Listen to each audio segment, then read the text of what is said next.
যত কিছুই করে কিন্তু উনি তো এই বাধা শুনে না, তাহলে চলো এই দুনিয়ার থেকে রসুলকে বিদায়ী করে দেব। তাদের এই প্ল্যানের কথা কে জানে? আল্লাহ জানেন। আল্লাহ জানার পরে বলছে, বন্ধু আপনি আর এই মক্কাতে থাকা দরকার নাই। আপনাকে যারা বরণ করবে, আপনাকে যারা গ্রহণ করবে, আপনাকে যারা মাথায় রাখবে, ওই তাদের কাছে আমি প্রেরণ করতেছি। সুবহান। রাসূলকে হিজরত করাইয়া ওই মক্কা থেকে কোথায় পাঠিয়ে দিলেন? মদিনার মানুষগুলো বুঝতেন যে আখিরি নবী এই জায়গাতে আসবে। মদিনার মানুষগুলো পথের মধ্যে চেয়ে থাকতেন, পথের মাধ্যমে চেয়ে থাকতেন আল্লাহর হাবিব কখন আসবে।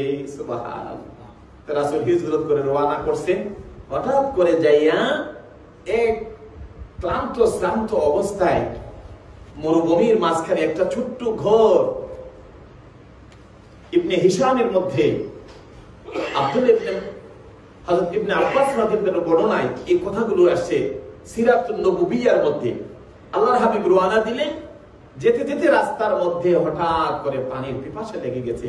হযরত আবু বকরকে নিয়ে কয়েকদিন পর্যন্ত খাবার নেই।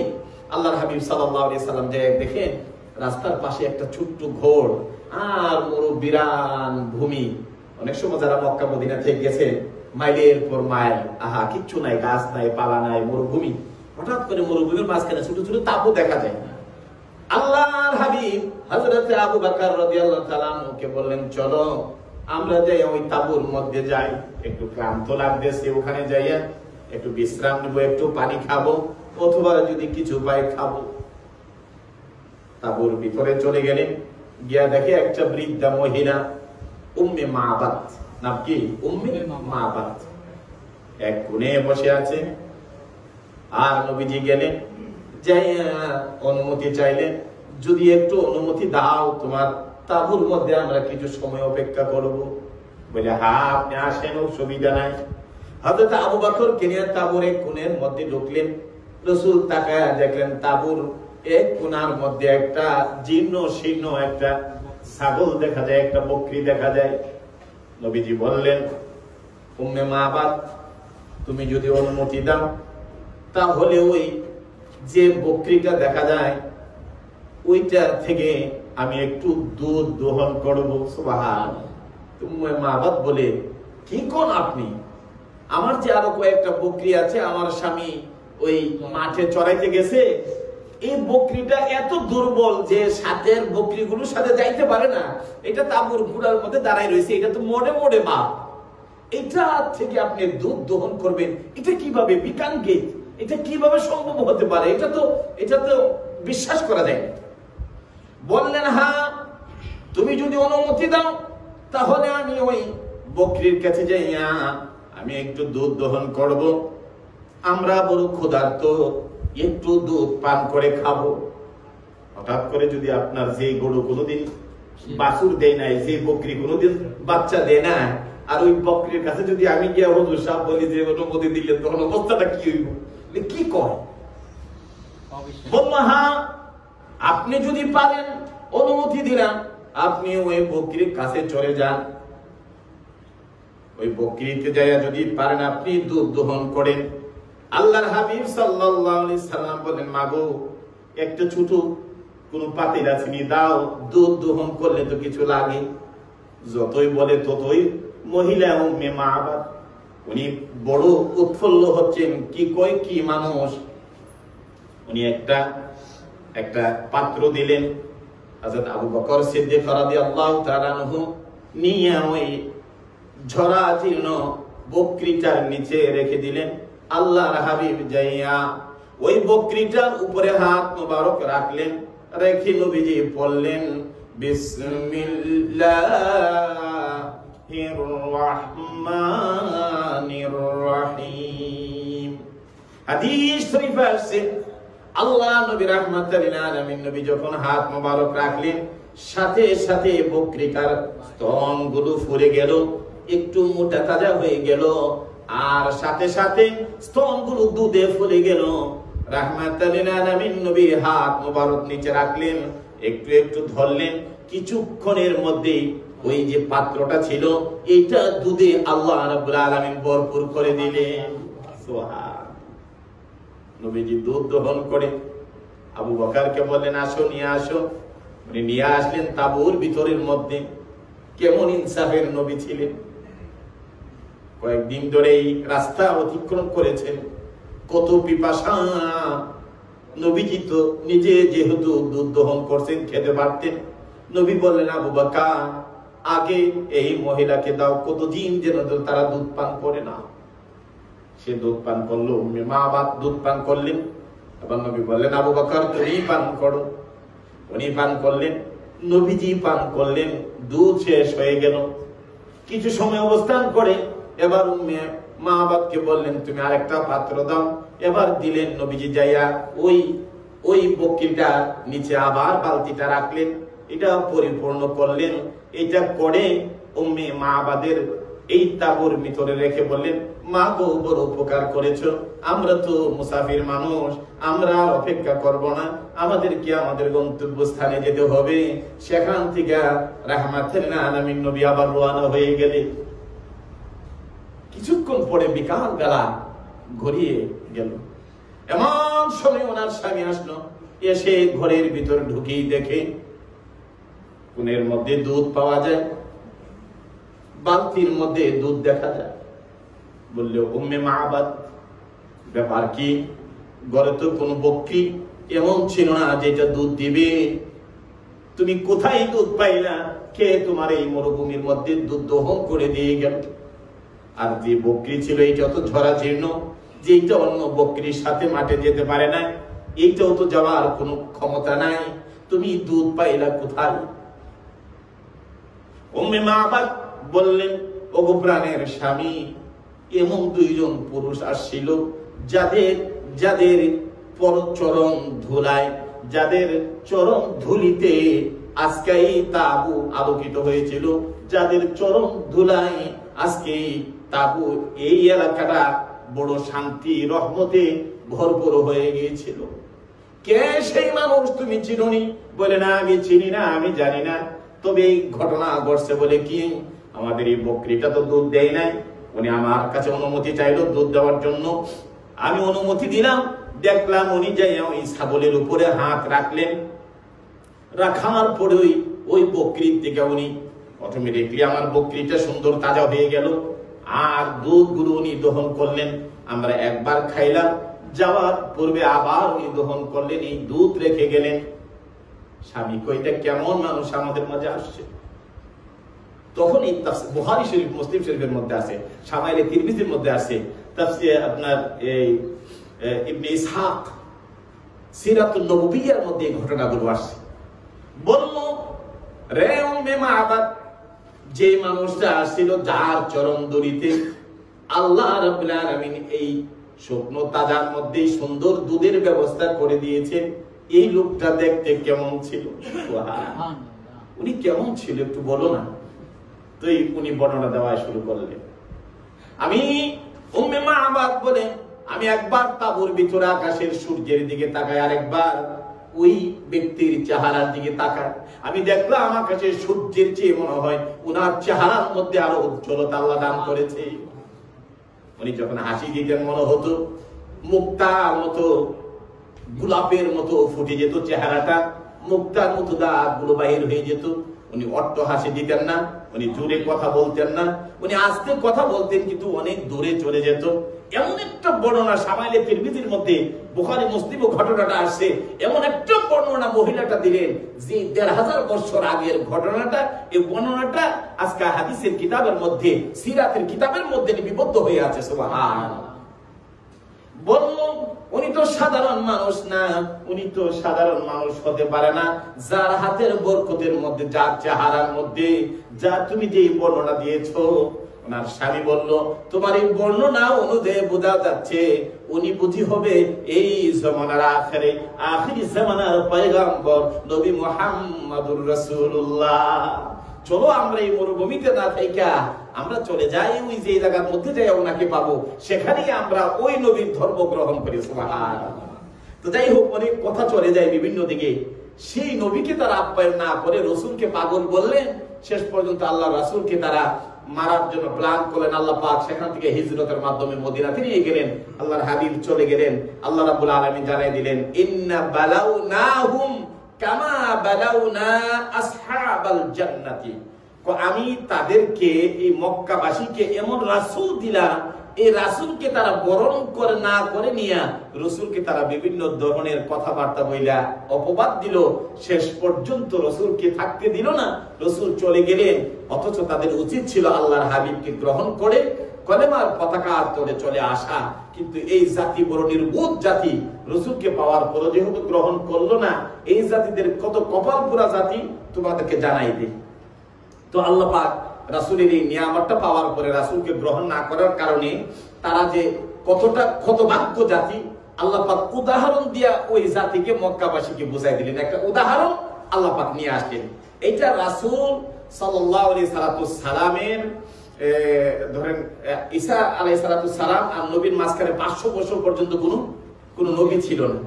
তো এই ঘটনাটা আল্লাহ টানলেন, কামা বালাউনা আসহাবাল জান্নাতি। এই ঘটনাটা ঘটেছে ঈসা আলাইহিস সালামকে আল্লাহ পাক আকাশে উঠাইয়া নেওয়ার কয়েক মাস পরে এই ঘটনাটা ঘটেছিল।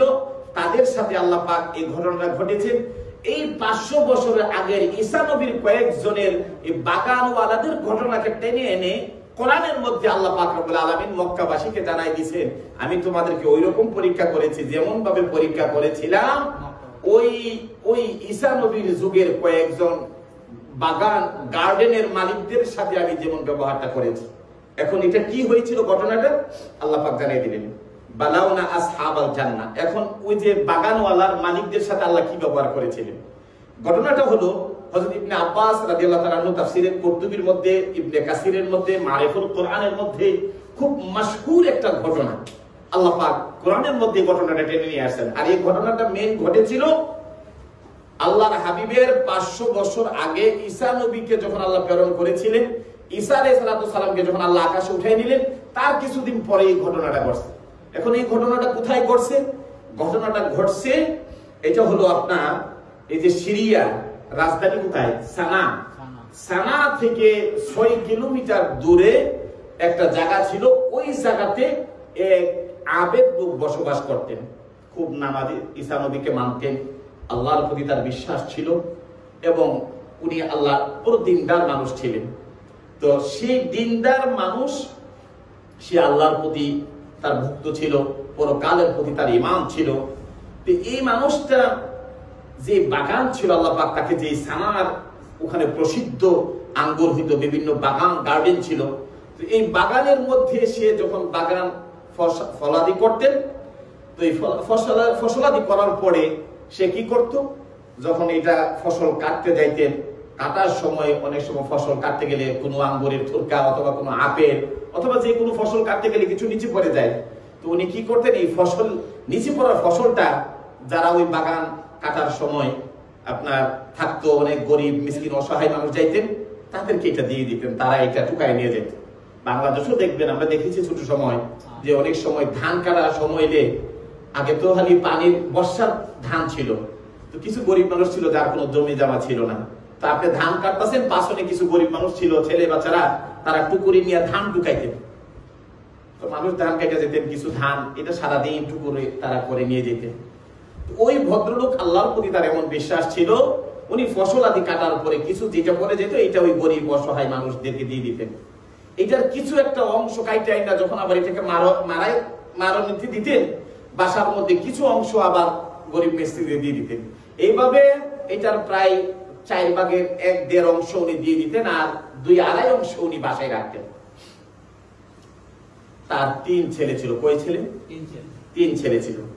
তো ওনারা দেখলেন বাবার এই কার্যাদি, যে উনি কাটতে গেলে ওখানে কিছু অংশ দেয়া দেয়, আর বাড়িতে আনার পরও নেওয়ার সময় কিছু অংশ দিয়ে দেয়, ব্যাপার কি?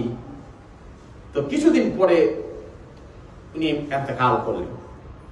ইন্তেকালের পরে ওনার 3 ছেলে ছিল। কয় ছেলে? 3 ছেলে ছিল। এই 3 ছেলে তারা একটা রাত্রের বেলা প্ল্যান করলো, বললো আমার আব্বা তো বোকা মানুষ ছিল। অনেকেই দেখবেন আমাদের যুগের ছেলেরা পড়াশোনা করে, অনেক সময় কোনো কিছু বললে তুমি বুঝো না, বাবারে খুব বুঝো না, হে এত বুঝদার হয়ে গেছে। কিন্তু আগে মা বাবা বাপ চাচারে কত শ্রদ্ধা করতো মানুষ। চাচারা যদি বৈশা রয়েছে এই দিকটা ছেলেরা হাঁটতো না, কত আদব আখলাক ছিল। আজকে শেষ জমানায় চলে আসছে, চাচা বাবারে এখন আর ছেলেরা ইজ্জত নাই, সম্মান নাই। কথা বললে বলে আপনি বুঝেন নাকি, হে এত বুঝদার মানুষ হয়ে গেছে। যাই হোক, এইরকম যুগে যুগে সব যুগে বুঝদার মানুষ ছিল। তো কি করলো, ওই 3 ছেলে বললো বাবা তো বোকা ছিল, বুঝতো না, কাটার সময় কাটার কিছু অংশ তারপরে মাটিতে পড়ে গেলে এগুলো মানুষদেরকে বিক্রি করে দিত। আর এই জন্য ওই বাগান যখনই পাকতো, এই ফল কাটার সময় এলে অনেক দূর দূরান্ত থেকে গরিব মিসকিন তারা যাইয়া ইয়াতে পাশে পয়সা থাকতো, জানি মালিকটা তো বড় ভালো, কাটার সময় আপনার কিছু না কিছু অংশ আমাদেরকে দিব, আমরা কিছু অংশ নিজে মাটির অংশ আমরা পাই। তারা তাদের থলি ভর্তি করে তারা নিয়ে যেতে পারত। আগে দেখতাম দেশে দিনের বেলা ওই যে নদীর পাশের কি থাকে, খাঁটি কয় আমাদের দেশে, ওই ঘর, হ্যাঁ ঘর দেয়া, এগুলো আগে দেখতাম দিনের বেলা করতো। হইলে মানুষ মাছ ধরতেন, কিছু আত্মীয় স্বজন দিতেন, কিছু গরিবরে দিতেন। আর এখন ওই রাত্রের বেলা যাইয়া আপনি দেখবেন যে এখন ওই ঘরের মাছ ধরে রাত্রের বেলায় লাইট ফিট করে, যাতে ওই গরিব মানুষ আইসা যাতে কোনো ডিস্টার্ব না দেয়। যখন এই ডিস্টার্ব দেওয়া বন্ধ করে দিল, গরিব মিসকিনদের হক নষ্ট করে দিল, তখন আল্লাহ রাব্বুল আলামিন নদীর মাছ কমাই দিলেন।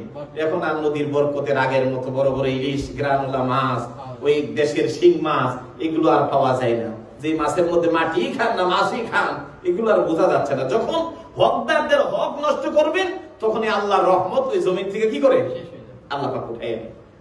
ওই 3 ছেলে তারা যাইয়া রাত্রির বেলা তাদের প্ল্যান কি করলো, তাদের কি প্ল্যানটা ছিল, এই প্ল্যানের কথা আল্লাহ কোরআনুল কারীমে জানাই দিলেন সূরা কালামের এই 16 নম্বর আয়াত থেকে কয়েকটা আয়াতের মধ্যে আল্লাহ জানাই দিলেন।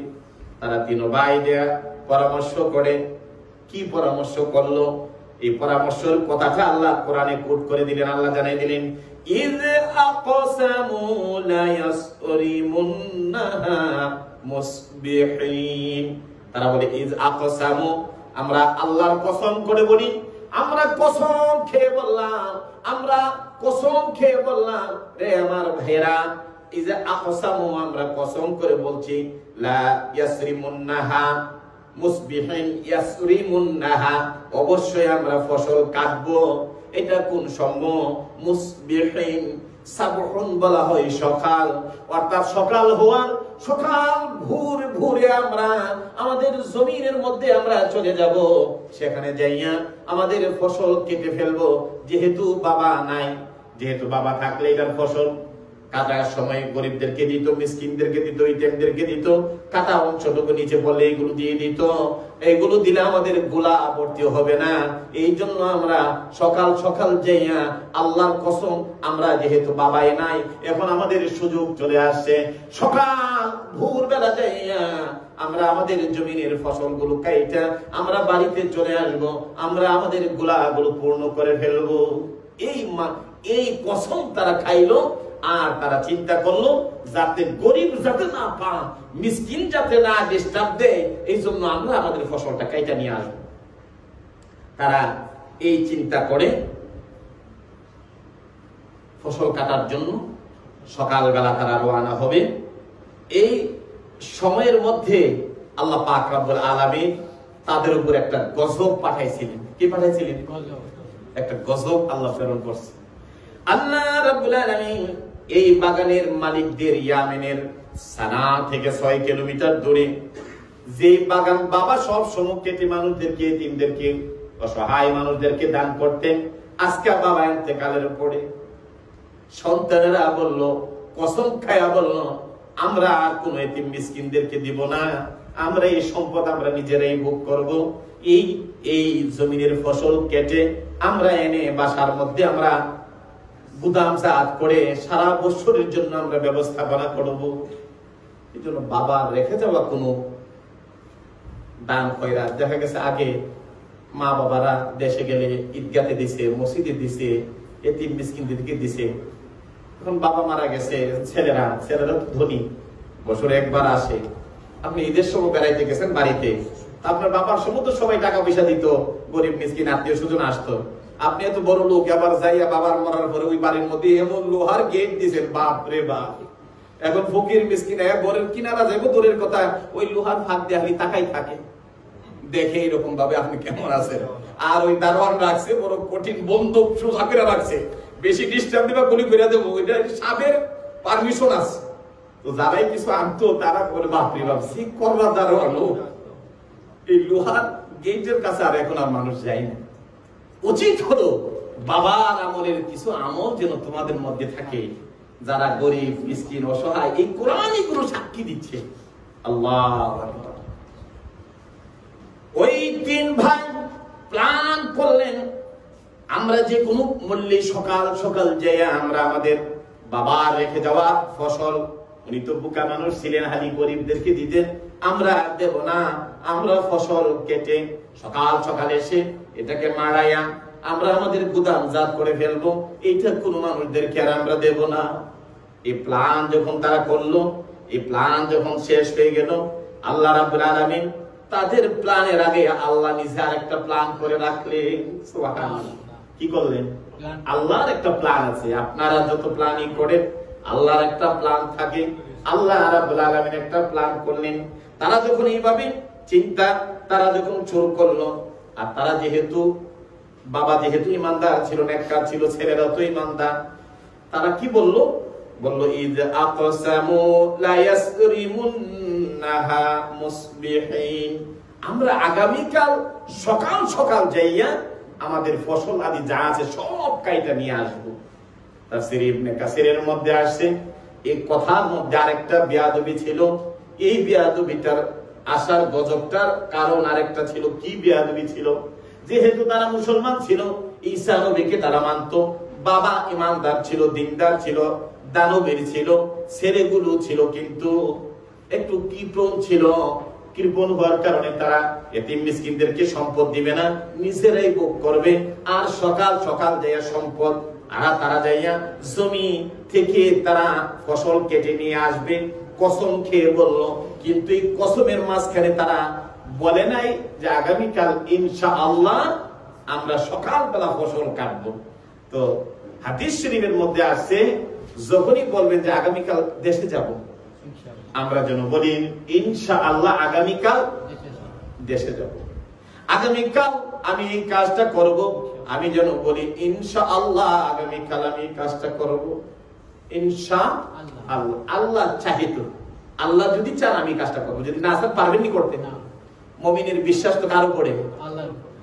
এই জন্য মুমিন যখন আগামীকাল অথবা এক মাস পরে অথবা যখনই যে কাজ করবেন, মুমিনের যেন এই চিন্তা কথার সাথে যেন রাখে, আমি আগামীকাল বাড়িতে যাব ইনশাআল্লাহ, আমি আগামীকাল এই কাজটা করব ইনশাআল্লাহ, আগামী বছর আমি হজ করব ইনশাআল্লাহ। যত ধরনের ভালো কাজ আছে যখন আপনি করবেন, এই করার কাজের মধ্যে যেন ইনশাআল্লাহটা যুক্ত থাকে। তাহলে আপনি যদি এই শব্দটা থাকে, বাকি কাজগুলো পরিপূর্ণ করে দেওয়ার মালিক কে? আল্লাহ। আল্লাহ নামের উপর যখন আপনি বলবেন ইনশাআল্লাহ, আমার আল্লাহ যদি চান আমি করব, আমার আল্লাহ যদি চান আমি এই কাজটা করব, তাহলে আল্লাহর উপর যখন ন্যস্ত হয়ে কাজটাকে ছেড়ে দিলেন, আমার আল্লাহ বাকি কাজটা করাইয়া দেন।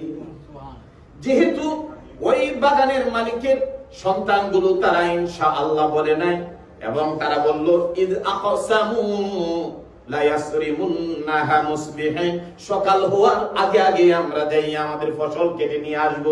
আল্লাহ রাব্বুল আলামিন তাদের এই কথাটা আর সহ্য করতে পারলেন না, একটু আল্লাহর নাম নিয়ে বলল না, আবার তারা বলল এতিম অসহায় মিসকিনদেরকে দেওয়ার কারণে তারা সকাল সকাল কেটে নিয়ে আসবে। আল্লাহ রাব্বুল আলামিন তাদের এই কথার উপর রাগ করে বরং আল্লাহ রাব্বুল আলামিন বললেন ফাতাফা আলাইহা তাইফুম মির রাব্বিক, ফাতাফা আলাইহা তাইফুম মির রাব্বিক, আল্লাহর পক্ষ হতে ওই সন্তানদের কর্মের জন্য আল্লাহ একটা গজব পাঠিয়ে দিলেন, একটা আযাব পাঠিয়ে দিলেন। কি পাঠাইলেন? একটা আযাব পাঠিয়ে দিলেন। তো এই আযাবটা কখন? তারা যেহেতু বলেছে সকাল সকাল যাবে, আল্লাহ তারা যেহেতু বলেছে, কসম খেয়ে বলেছে দিনও ছেলে আমরা সকালবেলা যাইয়া আমরা আমাদের জমির ফসলটা আমরা সকাল সকাল কেটে নিয়ে আসব। আর বললো এক ভাই আরেক ভাইকে বলে, যদি তোমরা যদি ফসল কাটতে চাও আর যদি নিরাপদে যদি বাড়িতে আনতে চাও, তাহলে সকাল সকাল ঘুম থেকে উঠে যায়। আমাদের তো অনেক সময় সকাল সকাল অনেক প্রোগ্রাম থাকে, আমরা বিভিন্ন জায়গাতে কাজ করার জন্য সকালের প্রোগ্রামটা, আগে তো দেখতাম যে ছোট সময় বাচ্চা ছাড়া সকাল রাত্রে 3টার সময় জমি চাষ করতে চলে যেত। ভোর হওয়ার আগে জমিয়ে আপনার ধরেন এক কানি জমি তারা চাষ করে চলে আসছে। সকাল সকাল কাজের মধ্যে বরকত আছে। তো যাই হোক, তারা সকাল বেলায় প্ল্যান করলো, আর আল্লাহ পাক রব্বুল আলামিন একটা গজব তাদের জন্য প্ল্যান করে পাঠায় রাখলেন। সুবহানাল্লাহ। এই গজবটা আল্লাহ কোন সময় পাঠালেন, এই কথাটা আল্লাহ কোরআনুল কারীমে কোট করে দিলেন। ওহুম নাইমুন, তারা যখন প্ল্যান করে সকালবেলা আজকে ঘুম থেকে উঠবো, ভোর ভোরে আমরা চলে যাব, আমাদের ফসলগুলো আমরা কেটে নিয়ে আসবো, চলো আমরা সকাল সকাল ঘুমিয়ে যাই। পরের দিন যখন প্ল্যান থাকে, মানুষ সকাল ঘুমাই যাবে না, এই তাড়াতাড়ি ঘুমাও রে, কালকে আওয়াজটা বের হয়ে টার্মিন আছে, সকাল 8টার সময় যেতে হবে। কত ধরনের কোন গুরুত্বপূর্ণ টার্মিন থাকলে তখন মানুষ দেখলে সকাল সকাল ঘুমিয়ে যায়। সকাল সকাল ঘুমিয়ে গেল, কালকা যায় তিনো ভাই যায় ফসল কাটবে, এই ফসলগুলো নিয়ে আসবে। তারা যখন ঘুমিয়ে গেল, হুম নাইমুন, এই ঘুমন্ত অবস্থায় আল্লাহ রাব্বুল আলামিন আল্লাহর পক্ষ থেকে একটা আযাব পাঠিয়ে দিলেন।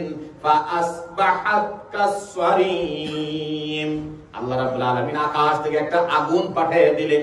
কি পাঠিয়ে দিলেন? একটা আগুনের একটা বড় কুণ্ডলী চলে আসলো, এসে ওই জমিনের চতুর 5টা হেফাজতে রাখলেন। বিশাল বড় আগুন আসলো, আগুনটা এসে ওই তিন ভাইয়ের সকালবেলা যে প্রোগ্রাম ছিল যাইয়া জমিনের ফসল কিনে তারা বাড়িতে নিয়ে আসবে, এই প্ল্যান প্রোগ্রামের আগে আল্লাহর গজবের আগুন আইসা তিন ভাই যে জমিটা কাটার জন্য রওনা হয়েছিল, আল্লাহ রাব্বুল আলামিন আল্লাহর আযাবের আগুন আইসা ওই জমিটারে পুড়াইয়া একেবারে ভস্মই করে দিল, কালো করে দিল। সুবহানাল্লাহ। দেখেন না, জমিনের মধ্যে অনেক সময় বর্ষাকালের ধান চাষের জমিন যদি শেষ হয়ে যায়, ওই নাড়াগুলো যখন পুড়ায় তখন কি হয়ে যায়? কালো ছাই হয়ে যায়। আল্লাহ আযাবের আগুন আইসা পুরা জমিনটাকে পোড়াইয়া ছাই করে দিলেন। এই জন্য কোরআনের ভাষা বলা হয়েছে ফাআসবাহাত কাসসারিম, সারিমুন বলা হয় কোন কালো অন্ধকার রজনীর মতো, অর্থাৎ রাত্রটা যেমন অন্ধকার হলে কিছু দেখা যায় না। তিন ভাই যখন সকালবেলা সকাল সকাল ঘুম থেকে উঠে তারা যখন তাদের জমিনের কাছে চলে গেল, যাওয়ার পরে গিয়া দেখে জমিনের কাছে অন্ধকার, মানে ছাই হয়ে আছে, কালো পুড়ে পুরা বাগান কি হয়েছে? পুরে ছাই হয়ে আছে।